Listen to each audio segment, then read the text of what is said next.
எதிரெதிரே நீயும் நானும் எதுவரை இந்த ஊடல் போகும் விழி வழியே என்னுள் காதல் சொல்வதே நடா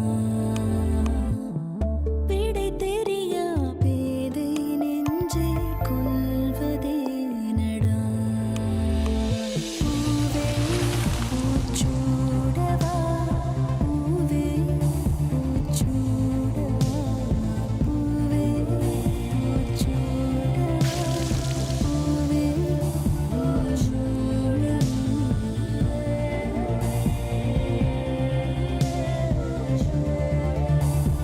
பூவே Poochoodava special partner Prestige elegant mixer grinder.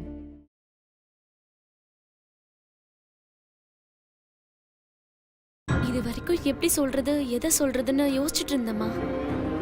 இப்போ சந்தர்ப்பம் கிடைச்சதால சொல்லலாம்னு தோணுது. ஏய், டென்ஷன் பண்ணாம விஷயம் என்னன்னு சொல்லு. அசோக் கிட்ட ஃப்ரெண்ட்லியா பேச ஒரு சந்தர்ப்பம் கிடைச்சதால அவர் என்கிட்ட ஒரு உண்மையை சொன்னார்மா. ஏய், என்னடி அது? மீனாட்சி அக்காவை அந்த வீட்டுக்கு மருமகளை அனுப்பாதீங்கன்னு சொன்னாருமா.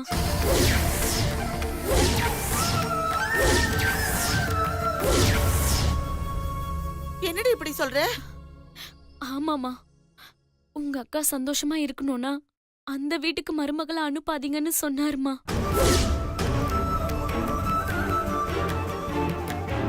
ஏம்மா சுந்தர நல்லவர் இல்லைன்னு அந்த தம்பி ஏதாவது சொன்னாரா?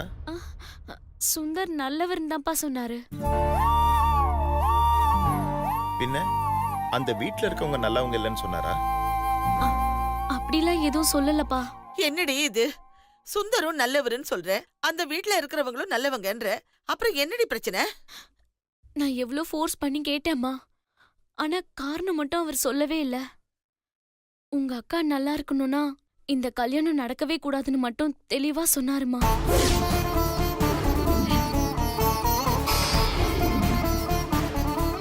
எந்த காரணமும் தெரிஞ்சுக்காம கல்யாணத்தை நிறுத்த சொல்றியாமா?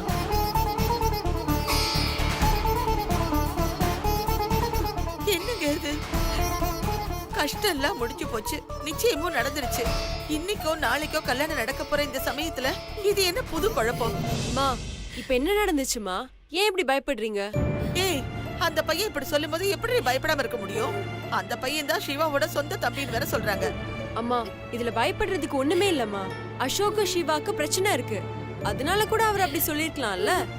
வேணான்னு சொன்னவரு ஏன் காரணம் சொல்லல? கோர்ட்டுக்கு போக தைரியம் இருக்கிறவருக்கு ஏன் உண்மையை சொல்ல தைரியம் இல்ல?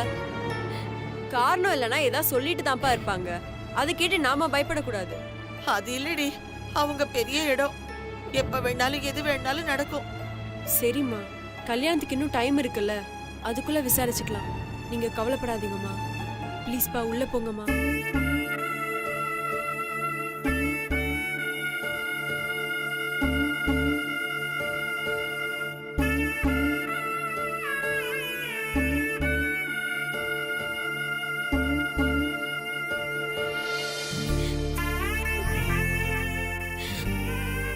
அக்கா, பயப்படுறதுக்கு ஒன்றும் இல்லை, எதுவும் இருக்காது.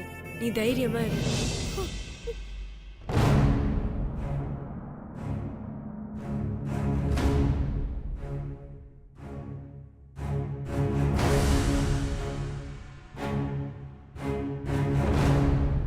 அசோக்,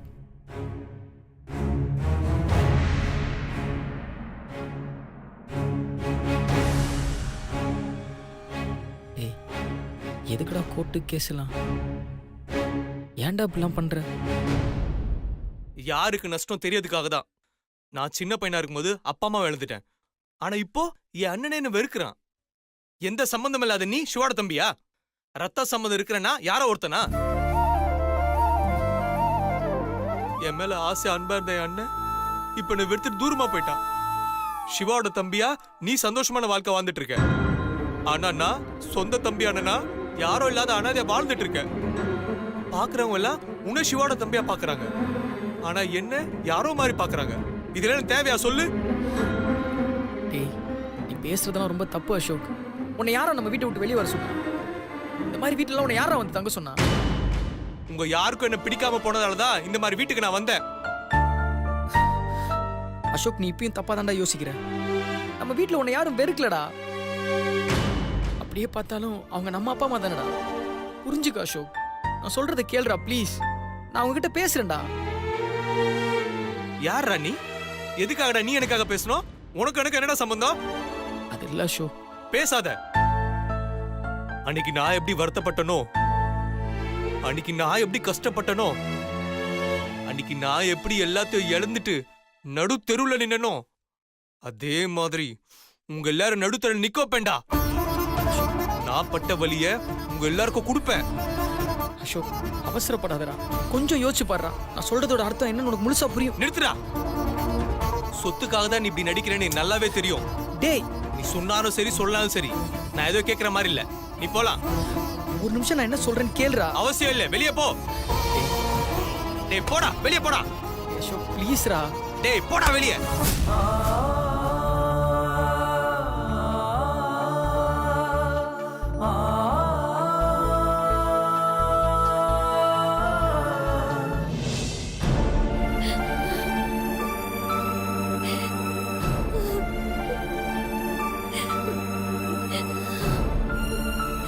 அக்கா இப்ப எதுக்குக்கா அழுதுட்டு இருக்க?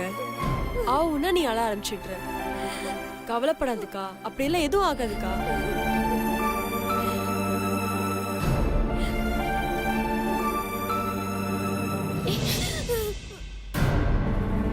ஏய், அறிவு இருக்காடி உனக்கு? எல்லாரும் முன்னாடி இப்படியா சொல்லுவ? பேசாம என்கிட்ட சொல்லிருக்கலாம்ல. உன்கிட்ட சொன்னா திட்டுவன் தான் சொல்லல. எதை சொல்லணுமோ அதை சொல்லாத, மத்த எல்லாத்தையும் சொல்லு. இல்ல சக்தி, நீ ஏற்கனவே அசோக்க பார்க்காதன்னு சொன்ன.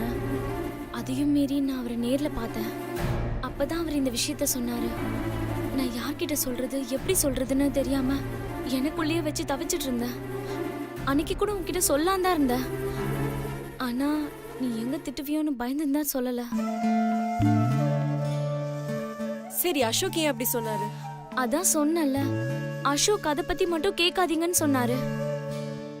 நான் திரும்பவும் அவரை மீட் பண்ணி கேட்டேன். அப்பவும் அவர் பதில் சொல்லாமலே போயிட்டாரு. அவர் சொல்றதெல்லாம் அக்கா அந்த வீட்டுக்கு போய் வாழக்கூடாதுன்றது மட்டும்தான்.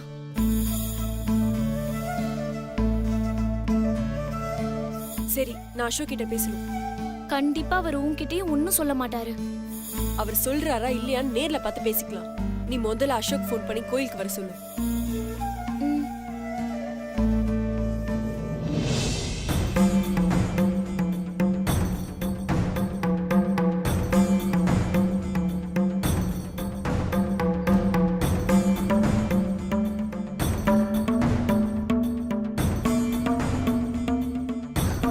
சக்தி,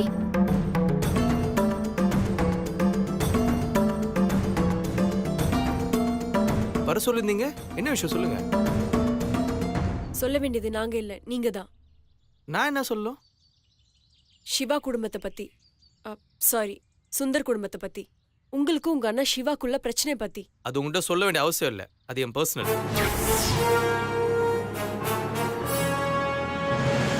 இங்க பாருங்க, உங்களுக்கும் உங்க அண்ணா சிவாக்கு இருக்கிறது வேணா பர்சனலா இருக்கும். ஆனா சுந்தர் குடும்பத்தை பத்தி நீங்க சொல்லித்தான் ஆகணும். ஏன்னா எங்க அக்கா தான் அங்க போய் வாழ போறா. ஏங்க, நான் கல்யாணமே வேணாம்னு சொல்லிட்டு இருக்கேன், நீங்க அந்த வீட்டுல போய் வாழ போறத பத்தி பேசிட்டு இருக்கீங்க. பேசாம உங்க அக்காவுக்கு ஒரு நல்ல மாப்பிள்ளைய பார்த்து கல்யாணம் பண்ணி வைங்க. கொஞ்ச நாள் தான் கஷ்டப்படுவாங்க, அதுக்கப்புறம் எல்லாம் மாறிடும். போங்க, அதுக்கான வழியை போய் பாருங்க. ப்ளீஸ் அசோக், என்ன பிரச்சனைன்னு சொல்லுங்க. அப்பதானே அதுக்கான தீர்வு கண்டுபிடிக்க முடியும். இந்த உலகத்துல நிறைய விஷயத்துக்கு தீர்வே கிடையாதுங்க. அதுல ஒண்ணுதான் உங்க அக்கா அந்த வீட்டுல போய் வாழ போறதும். தீர்வே கிடையாதுன்னு சொல்லாதீங்க அசோக். தீர்வு இன்னும் கண்டுபிடிக்கலன்னு வேணா சொல்லுங்க. எல்லாத்துக்கும் இந்த உலகத்துல ஒரு தீர்வு இருக்கு. அத நாம தான் தேடி கண்டுபிடிக்கணும். அதை விட்டுட்டு தீர்வே இல்லைன்னு சும்மா வெட்டியா சொல்லிட்டு இருக்காதீங்க. சூப்பருங்க, ரொம்ப நல்லா பேசுறீங்க. நீங்க தீர்வை கண்டுபிடிக்கும் போது தான் அதோட விபரீதம் என்னன்னு உங்களுக்கு புரியும். சில விஷயங்கள் மர்மமாக இருந்துட்டு போட்டோம், எல்லாம் நல்லதுக்குன்னு நினைச்சுக்கோங்க. அசோக், தயவு செஞ்சு இந்த மாதிரி புதிர் போட்டு பேசுறது நிறுத்துங்க. இது எங்க அக்காவோட வாழ்க்கை. நீங்க இந்த கல்யாணத்தை நிறுத்துங்கன்னு சொல்ற ஒரே வார்த்தையை மட்டும் வச்சுக்கிட்டு இந்த கல்யாணத்தை நிறுத்த முடியாது. இதுல நிறைய சிக்கல் இருக்குங்க. ஏற்கனவே எங்க அக்காக்கும் இன்னொருத்தருக்கும் நடக்க வேண்டிய கல்யாணம் எங்க அக்காவும் சுந்தரும் லவ் பண்றாங்கன்ற ஒரே காரணத்துக்காக மணமேடை வரைக்கும் போன கல்யாணம் நின்னுடுச்சு. அதுல இருந்து மீண்டு வர்றதுக்குள்ள எங்க குடும்பத்துல பல பிரச்சனைகளை நாங்க சந்திச்சிட்டோம். இப்ப இந்த கல்யாணமும் நிறுத்தணும்னு சொன்னா எங்க அப்பா அம்மாவே இடிஞ்சு போயிடுவாங்க. சுந்தருக்கும் மீனாட்சிக்கும் கல்யாணம் நடக்கணும்னு எங்க வீட்ல நான், எங்க அப்பா அம்மா, அனு எல்லாரும் பல வேதனைகளை தாங்கிட்டு இருக்கோம்.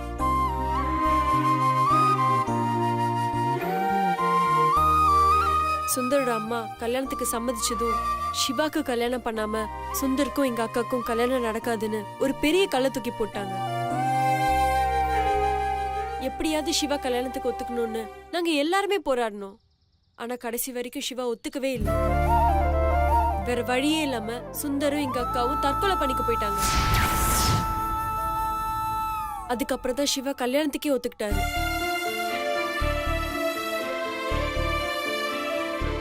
சுந்தர் இல்லைன்னா எங்க அக்காவும், எங்க அக்கா இல்லைன்னா சுந்தரும் உயிரோடவே இருக்க மாட்டாங்க. எங்க அக்கா அங்க போய் வாழ்றதுல என்ன பிரச்சனை? தயவு செஞ்சு சொல்லுங்க. உங்க அக்கா சுந்தர கல்யாணம் பண்ணலாம் செத்து போயிடாங்க நீங்க சொல்றீங்க. கல்யாணம் பண்ணாலும் அதான் நடக்கும். இதுக்கு மேல உங்க அக்காக்கும் சுந்தருக்கும் கல்யாணம் பண்ண நினைச்சீங்கன்னா தாராளமா பண்ணுங்க.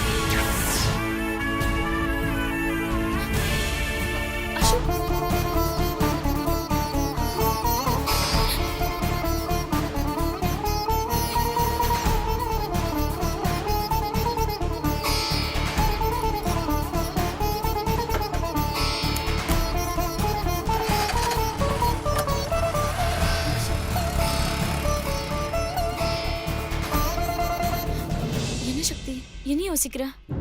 பேசாம வீட்ல சொல்லி ஏதாவது பண்ணலாமா? இல்லனா அக்கா வாழ்க்கை கேள்விக்குறி ஆயிடும். எனக்கு என்னமோ அசோக் சொல்றது வச்சு பார்த்தா இதுல பெரிய பிரச்சனை இருக்குன்னு தோணுது. நமக்கு அக்கா தான் முக்கியம். ப்ளீஸ் சக்தி, அசோக் சொல்ற மாதிரி அக்காக்கு வேற மாப்பிள்ள பார்த்து கல்யாணம் பண்ணி வச்சிடலாமா? ஏய், கொஞ்ச நேரம் வாய் முட்டை கம்முன்னு இருக்கியா? நானே என்ன பண்ணணும் தெரியாம யோசிச்சுட்டு இருக்கேன். இதுல நீ வேற குழப்பிட்டு இருக்க. நீ பேசாம இருந்திருந்தா இந்த குழப்பமே வந்திருக்காது தெரியுமா? நான் பேச போய் தானே இப்படி ஒரு பிரச்சனை இருக்குன்னே தெரிய வந்துச்சு. தெரியாம விட்டிருந்தா, அக்காக்கு கல்யாணம் ஆனதுக்கு அப்புறம் ஏதாவது நடந்திருந்தா அப்ப என்ன பண்ணிருப்ப? சரி, இப்பதான் தெரிஞ்சிருச்சுல்ல. எந்த ஒரு விஷயம் வெளில வர்றது ஏதாவது ஒரு நல்லதுக்குன்னு எடுத்துக்க வேண்டியது. அப்போ இதுக்கு என்னதான் வழி? இப்ப அசோக் சொன்ன மாதிரி அக்கா கல்யாணத்தை நிறுத்தினாலும் சுந்தர் விட மாட்டாரு. ஏன், எதுக்கு, என்னன்னு சொல்லி கேள்வி கேட்டே நம்ம கொன்றுவாரு. அதையும் மீறி கல்யாணம் பண்ணா நிச்சயமா சுந்தர் தற்கொலை பண்ணிப்பாரு. அதுக்கப்புறம் அக்கா உயிரோட இருப்பான்னு நினைக்கிறியா? ம்ஹும். ரெண்டு பேரும் ஒருத்தருக்கு ஒருத்தர் சொல்லாம காதலிச்சப்பவே சுந்தர் தற்கொலை பண்ணிக்க ட்ரை பண்ணாருன்னு கேள்விப்பட்ட உடனே அக்கா தானும் சாக போறேன்னு சொல்லி தற்கொலை பண்ணிக்க போயிடுச்சு. இப்போ எல்லாரோட சம்மதத்தோட கல்யாணமே நடக்க போகுது. இந்த நேரத்துல இப்படி ஒரு விஷயம் நடந்துச்சுன்னா நிச்சயம் அக்கா ஏதாவது பண்ணிக்கும். அசோக் சொன்ன வார்த்தையை நம்ம கேர்லெஸ் எடுக்க வேண்டானோ. நமக்கு வேண்டியது அக்காவோட சந்தோஷம்தான். அதுக்கு அது பிடிச்ச வாழ்க்கை வாழணும். அதுக்கு என்ன வழின்னு யோசிப்போம். எல்லாத்துக்கும் நிச்சயமா ஒரு தீர்வு இருக்கும். இப்போதைக்கு அக்காக்கும் சுந்தருக்கும் கல்யாணம் நடக்கிற வழியை பார்ப்போம். நிச்சயமா இதுல ஏதாவது இடைஞ்சல் வரும். அப்படி என்ன இடைஞ்சல் வந்தாலும் அதையும் மீறி சுந்தருக்கும் நம்ம அக்காக்கும் கல்யாணம் நடத்தி வைக்கணும். சக்தி, வேணும்னா இத பத்தி சுந்தர் கிட்டயும் சிவா கிட்டயும் பேசினா என்ன? சுந்தர் கிட்ட சொன்னாது ஏதாவது யோசிப்பாரு. ஆனா சிவா கிட்ட சொன்னா வானத்துக்கும் பூமிக்குமா குதிப்பாரு. முதல்ல அக்கா சுந்தர் கல்யாணம் முடியட்டும். அதுக்கப்புறம் சுந்தர் கிட்ட அசோக் சொன்ன விஷயத்த சொல்லி எப்படியாவது அக்காவையும் சுந்தரியும் அங்கிருந்து வெளில கொண்டு வந்துருவோம். அது வரைக்கும் தயவு செஞ்சு இந்த மாதிரி அசோக் கிட்ட பேசுறேன், ஆயா கிட்ட பேசுறேன்னு புதுசு புதுசா நீயே கிளப்பி விட்டுட்டு இருக்காத. என்ன புரியுதா?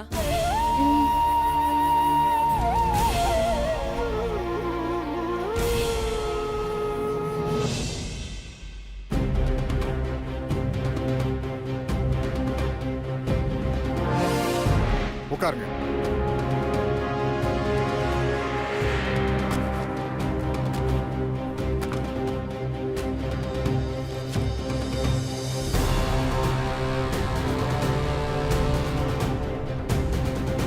Case number 10A, Siva versus Ashok. வர சொல்லுங்க.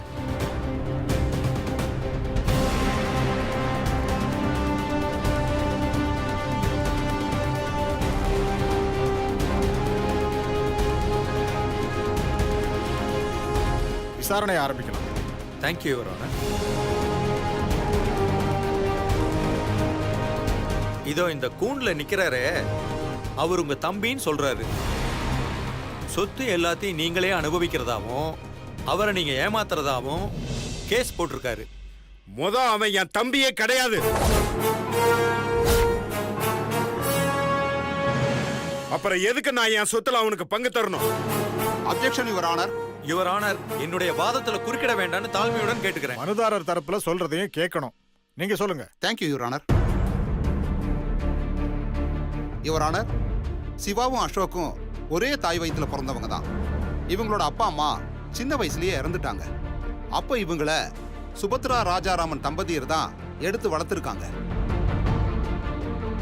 அப்ப இவங்க மைனரா இருந்ததால இவங்க பேர்ல இருக்கிற எல்லா சொத்தையுமே அந்த சுபத்ரா ராஜாராமன் தம்பதியர் தான் இவ்வளவு நாள் வரைக்கும் அனுபவிச்சுட்டு வந்திருக்காங்க. மிஸ்டர் சிவா, இத பத்தி நீங்க என்ன சொல்றீங்க? சார், இவங்க சொல்றது எதுவுமே உண்மை இல்ல. எல்லாமே சுத்த பொய். இவன் யாருன்னு எனக்கு தெரியாது. ஒரு நிமிஷம்.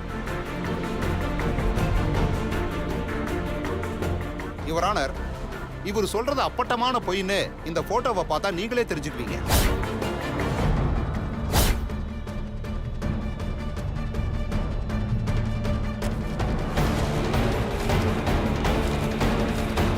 யுவர் ஆனர், இந்த சாட்சியை பரிசீலனைக்கு எடுத்துக்கொள்ளும்படி கணம் கோட்டார் அவர்களை தாழ்மையுடன் கேட்டுக்கொள்கிறேன்.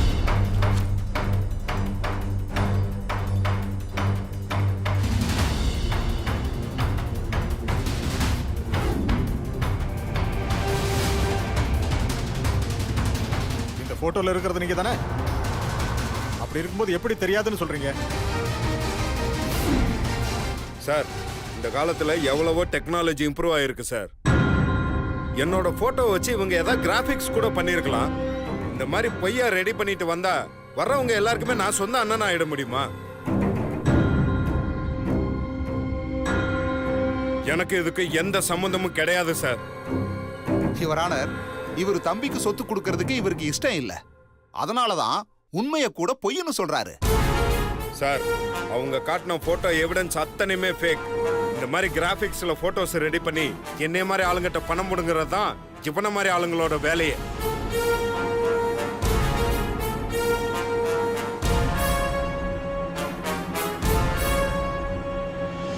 சார், அந்த போட்டோ எங்க அப்பா அம்மா உயிரோடு இருக்கும்போது எடுத்த போட்டோ சார்.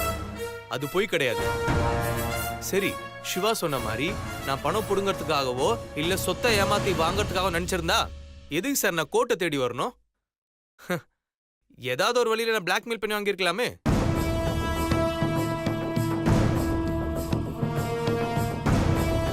இவர் மாதிரி ஆளுங்களை ஏமாத்துறது ரொம்ப ஈஸி சார்.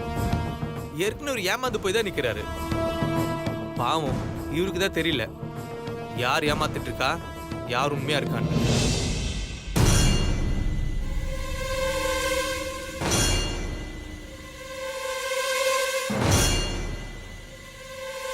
சரி சார், நான் கொடுத்த போட்டோ கூட பொய்யாவே இருக்கட்டும்.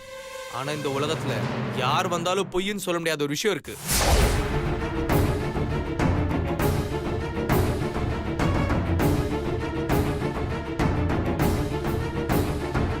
என்னது அது? ரத்தம் சார்.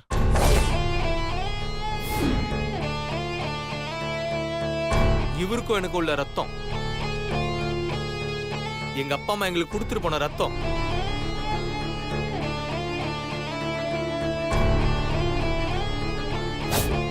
எங்க 2 பேரோட ரத்தத்தை டிஎன்ஏ டெஸ்ட் பண்ணுங்க. நான் தம்பி அல்லியான்னு அதுல தெரிஞ்சிடும். யார் சொல்றது பொய்ன்னு நிரூபணம் ஆயிடும்.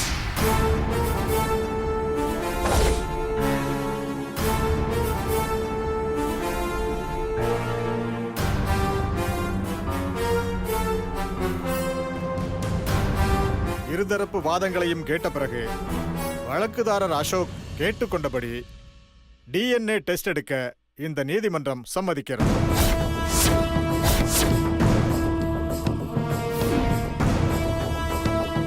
அதன்படி இந்த இருவருக்கும் டிஎன்ஏ டெஸ்ட் எடுத்து அந்த ரிப்போர்ட்டை இந்த நீதிமன்றத்தில் சமர்ப்பிக்க வேண்டும் என்று காவல்துறைக்கு இந்த நீதிமன்றம் உத்தரவிடுகிறது.